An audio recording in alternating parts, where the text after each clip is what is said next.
Hallo, ich bin Jonas. Willkommen beim Nine Nah Tree Podcast. Heute werde ich das Buch zusammenfassen und besprechen. Werner Herzog gehört zu den einzigartigsten Stimmen des internationalen Kinos und der Literatur. Mit seinem Buch Jeder für sich und Gott gegen alle. Erinnerungen legt er eine beeindruckende Autobiografie vor, die das faszinierende und teils abenteuerliche Leben eines der eigenwilligsten Regisseure beleuchtet. Herzog lässt uns teilhaben an seinen Kindheitsjahren, den prägenden Erlebnissen in den bayerischen Bergen, seiner ersten Begegnung mit der Kamera und den zahlreichen Reisen und Dreharbeiten, die ihn um die ganze Welt führten. Schon früh entwickelte Herzog einen unbändigen Willen zur Selbstverwirklichung und ging immer wieder Risiken ein, um seine künstlerische Vision zu verwirklichen. Was dieses Buch besonders macht, sind nicht nur die interessanten Anekdoten aus seinem Leben, sondern auch Herzogs reflektierte Gedanken über Kreativität, das Überwinden von Grenzen und die Suche nach Wahrheit. Er nimmt die Lesenden mit auf eine Reise zu spektakulären Drehorten, in tiefe menschliche Abgründe und zu den existenziellen Fragen seines Lebens. Jeder für sich und Gott gegen alle ist kein klassisches Memoirenwerk, sondern vielmehr eine Sammlung intensiver Erinnerungen, die zeigen, wie eng Wahnsinn und Genie, Scheitern und Erfolg miteinander verknüpft sind. Ich werde Ihnen die wichtigsten Erkenntnisse aus diesem Buch mitteilen. Erstens: frühe Kindheit und Jugend in Bayern.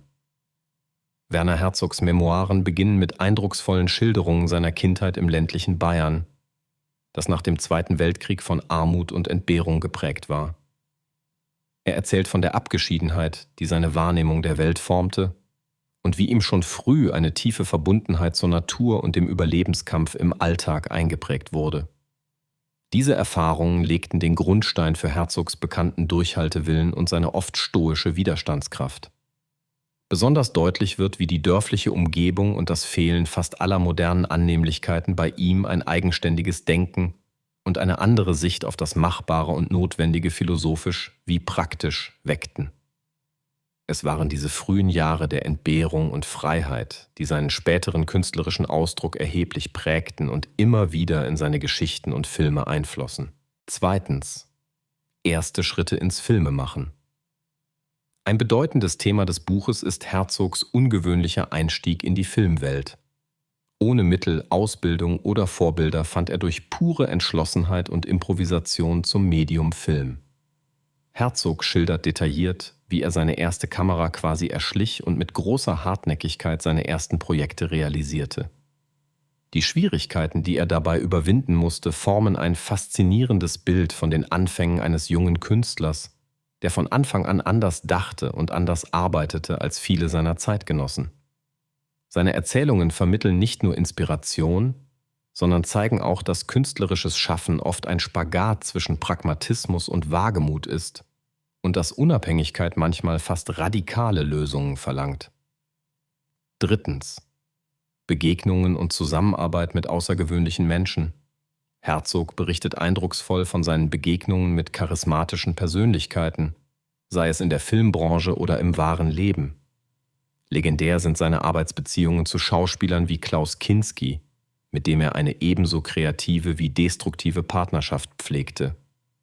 Herzog beschreibt die extreme Intensität dieser Zusammenarbeit, den ständigen Wechsel zwischen Bewunderung und Konflikt, sowie die scheinbar übermenschlichen Herausforderungen beim Dreh von Filmen wie Agire, Der Zorn Gottes und Fitzcarraldo. Aber auch andere Begegnungen, etwa mit Einheimischen im Amazonas, Abenteurern oder Außenseitern, spielen eine zentrale Rolle. Diese Menschen hinterlassen bleibenden Eindruck in Herzogs Werk und Denken und zeigen, wie wichtig zwischenmenschliche Beziehungen für seine Kunst waren. Viertens: Grenzerfahrungen und existenzieller Wagemut. Ein immer wiederkehrendes Leitmotiv in Herzogs Erinnerungen ist das Überschreiten von physischen und psychischen Grenzen. Viele seiner Filme entstanden unter extremen Bedingungen, oftmals nahe am Scheitern und nicht selten mit Gefahr für Leib und Leben. Herzog beschreibt, wie er, getrieben von seinem Willen, Authentizität und Wahrheit einzufangen, scheinbar unmögliche Projekte trotzdem durchzog. Ob im Dschungel, in der Wüste oder auf gefährlichen Gewässern, Herzogs Erzählungen verdeutlichen, dass für ihn Kunst und Leben unauflöslich miteinander verbunden sind und wahre Erkenntnis oft nur in Extremsituationen entsteht. Sein unkonventioneller Ansatz fordert die Lesenden heraus, eigene Grenzen zu hinterfragen und offen zu sein für das Unerwartete. Schließlich philosophische Reflexionen über Kreativität und Wahrheit. Über die autobiografischen Erzählungen hinaus bietet das Buch tiefe Einblicke in Herzogs Denken über Kunst, Kreativität und die Suche nach Wahrheit. Herzog sieht den Künstler als jemanden, der die Wirklichkeit nicht nur abbildet, sondern neu erschafft und interpretiert. Dabei setzt er sich kritisch mit Hollywoods Vorstellungen vom Filmemachen auseinander und plädiert für eine radikale Eigenständigkeit und Authentizität. Seine Reflexionen reichen von Fragen nach dem Sinn des Kinos über das Verhältnis von Realität und Fiktion bis hin zum existenziellen Wert von Scheitern und Aufbruch. Leserinnen und Leser werden ermutigt, das Unkonventionelle wertzuschätzen und sich selbst als schöpferische Menschen zu begreifen, die ihr Leben aktiv gestalten können. Zusammenfassend: Werner Herzogs. Jeder für sich und Gott gegen alle richtet sich an ein breites Publikum. Cineastinnen und Cineasten, Künstlerinnen und Künstler, Abenteurer und jede Person, die nach Inspiration für einen eigenständigen Lebensweg sucht. Das Buch überzeugt durch seine Authentizität, seine literarische Qualität und die außergewöhnlichen Lebensgeschichten, die weit über das hinausgehen, was übliche Autobiografien bieten. Besonders empfehlenswert ist dieses Werk für Leserinnen und Leser, die sich mit Themen wie Kreativität, Mut zum Risiko und dem Umgang mit Scheitern auseinandersetzen. Herzogs Erinnerungen regen zum Nachdenken an und zeigen, dass individueller Ausdruck und unkonventionelles Denken auch heute noch wichtige Motoren für Innovation und menschliche Weiterentwicklung sind. Der Kauf dieses Buches bietet mehr als bloße Unterhaltung oder eine Aneinanderreihung von Anekdoten. Es ist eine Einladung, die Welt mit anderen Augen zu sehen, eingefahrene Pfade zu verlassen und sich auf das Unbekannte einzulassen. Herzog lehrt, dass Authentizität, Durchhaltevermögen und Neugierwille essentiell für persönliche und kreative Entwicklung sind.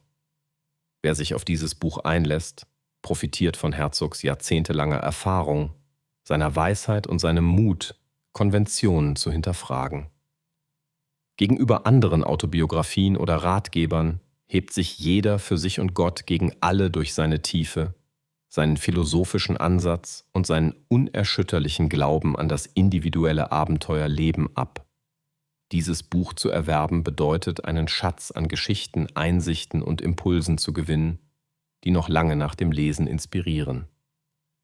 Wenn Sie unterstützen möchten, Werner Herzog, können Sie das Buch über den Amazon-Link kaufen, den ich in der Podcast-Beschreibung angegeben habe.